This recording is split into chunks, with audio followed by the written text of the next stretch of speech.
I've got to challenge you here. The challenge is not what you're expecting. I need you to give me in 60 seconds an encapsulated brief on why the changes to the GCSB bill that you are wanting to make or intending to make are worth it. Okay, so basically, the way to think about it is if we want to track people in New Zealand that we think present a risk, and we have to have very good reason to do that, we need to get a warrant, and that warrant has to be signed by the Commissioner of Security Warrants, former High Court judge, and myself. The Inspector of Security in New Zealand, also a former High Court judge or a Court of Appeal judge, reviews all of that. So anyone who thinks that you can just get a warrant overnight on someone we don't like, doesn't happen. Very small group. If we want to look at emails and phones and all of that sort of stuff, the best technology is held by GCSB. So they look at international foreign intelligence largely, but they have the best capability in those other areas.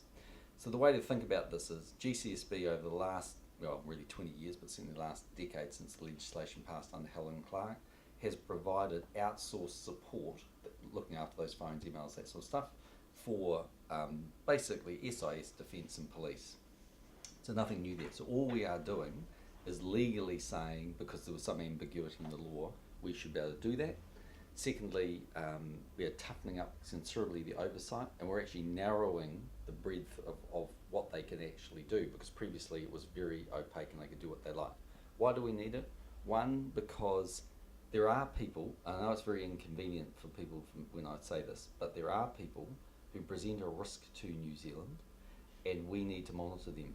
Some of those have been in training camps in Yemen and are back in New Zealand. Some of them remain in training camps in Yemen. Some of them remain working with Al-Qaeda in other parts of the world. They present a risk to New Zealand. If we are going to have be able to host international events, we have to basically understand the threat, so a Rugby World Cup. So yes, there is some privacy implications for those very small group of people that get on that list, but that has to be balanced up against national security, and every country does that. And I would just put it to you that if we didn't do that, then actually the risks that New Zealand would face would be much greater than risks that other countries face, because we would have a chink in our armour. No. You've heard the Prime Minister's answer. There will be further questions. It is 28 to 11 News Talk ZB.